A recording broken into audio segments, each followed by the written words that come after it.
Fenêtre sur l'emploi, avec un petit peu de retard. On parle avec Florian Grandvalet. Bonjour Florian. Bonjour. Du recrutement de profils en électronique. Florian, vous êtes cofondateur d'Easy Partner. Exactement. On peut vous définir comme un cabinet de recrutement. D'ailleurs, c'est écrit sur votre t-shirt. Exactement, je porte la marque. Alors effectivement, nous, on a une histoire un peu complète, puisqu'on existe depuis maintenant 8 ans. On est rentré sur le milieu de la tech autour du digital, avec un constat qui était très simple, c'est qu'il y avait une tension très forte, il y avait énormément d'offres d'emploi et très peu d'ingénieurs. Et du coup, on s'est positionné là-dessus avec une forte différence, c'est qu'on a intégré dans notre propre société des ingénieurs, et ce sont beaucoup des ingénieurs qui recrutent des ingénieurs, et on a voulu se démarquer en étant de réels décodeurs de talent. Décodeur de talent, ça veut dire que seul un ingénieur, excusez-moi, moi qui ai fait une fac d'histoire, seul un ingénieur qui fait de la tech est capable de savoir si cette personne-là a le niveau pour... C'est ça l'idée. Oui, c'est tellement technique. Effectivement, le fond, c'est celui-ci, et ce constat et ce qu'on a mis en place nous a permis de dépasser les 1000 recrutements en quelques années. Et on a soit des ingénieurs, soit des passionnés de la tech, et on continue en interne de former nos collaborateurs pour qu'ils soient vraiment immergés dans cet écosystème-là. Et aujourd'hui, ça marche, puisque déjà, on s'éclate. Et de deux, on a des résultats et on accompagne surtout les entreprises à développer leurs produits, à développer leurs solutions. Et je pense que c'est pour nous une réelle satisfaction. Au moment où on se parle, aujourd'hui, on a beaucoup parlé sur ce plateau de la digitalisation des entreprises. On l'a vu même chez les commerçants pendant la crise, mais aussi des entreprises qui se sont aperçues qu'elles n'étaient pas du tout au niveau. J'imagine qu'il y a une très forte demande aujourd'hui dans votre secteur. Oui, tout à fait. On a des carnets de commandes qui sont pleins. On passe notre quotidien à chercher des ingénieurs.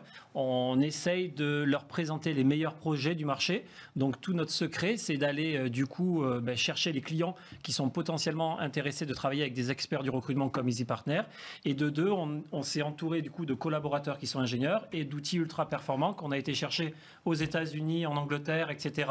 pour constamment essayer d'être au plus près. Ça bouge beaucoup ce secteur. Exactement. C'est un secteur qui évolue beaucoup, les technologies évoluent, donc il faut vraiment avoir des gens. Juste, je vous vois écouter avec beaucoup d'intérêt. Vous défendez, on parlait des précaires, on parlait de ces salariés du nettoyage.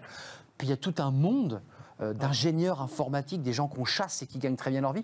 C'est compliqué d'unifier un débat quand il y a des secteurs comme celui-là, très dynamiques et qui sont très bien rémunérés et qui sont très recherchés.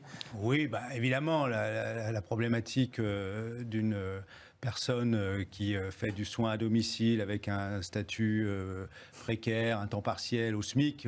N'a rien à voir avec l'ingénieur. Ingénieur, informaticien ou de la tech, comme vous le dites.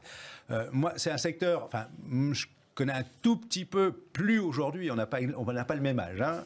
Mais par contre, voilà, j'ai une petite histoire. Moi, je suis ingénieur. Il se trouve que je suis ingénieur météo. C'est pour ça que je vous... Voilà. Et la météo est un secteur où l'informatique, depuis toujours, on a été des gros consommateurs. Alors, d'informatique lourde au départ, et dans toutes ses déclinaisons aujourd'hui, notamment en termes d'utilisation. Vous avez vécu ça, finalement, l'évolution de l'informatique. Et ce que j'ai surtout vécu, c'est ces aléas.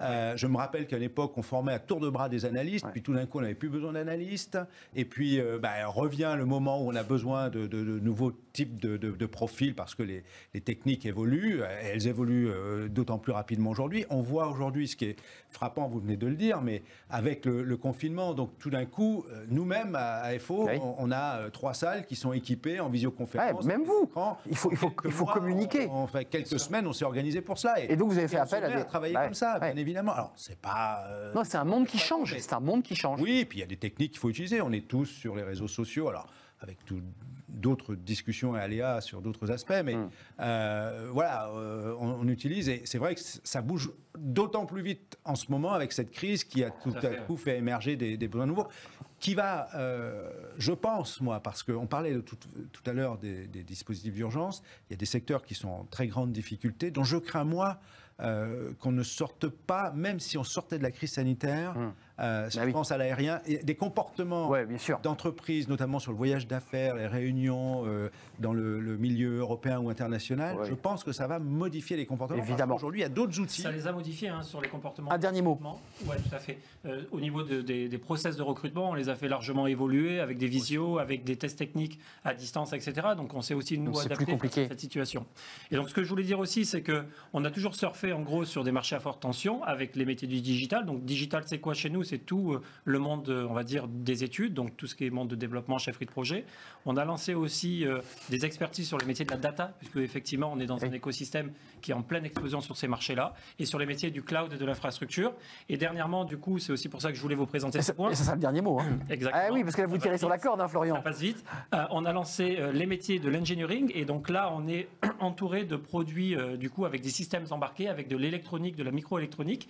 Et donc, du coup, on s'est rendu compte, effectivement, que le développement de ces produits allait plus vite que la formation de ces ingénieurs-là. Ouais. Donc, dans ce cadre-là, il y a une tension très forte, et les entreprises, aujourd'hui, dans ce secteur industriel, ont des problématiques, comme dans les métiers du digital, à rechercher des talents. Merci. Et le partenaire est là pour les accompagner. Merci Florian, là vous avez tout dit. Je ne demanderai pas à Yves Verrier quel temps il fera demain, ce qui est une mauvaise blague évidemment, ingénieur météo, mais c'est intéressant d'avoir... Un peu gris. Ça va être un petit peu gris. Vous voyez comme quoi il n'a pas totalement perdu son désir de savoir quel temps il fera demain, Yves Verrier. Merci à Florian Grandvalet d'être venu. Merci Yves Verrier de nous avoir accompagnés jusqu'au bout, cofondateur d'Easy Partners, c'est écrit sur votre sweatshirt.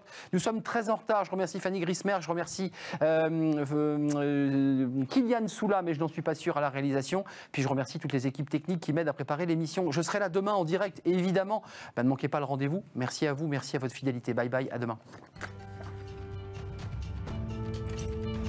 C'est intéressant et pardonnez-moi,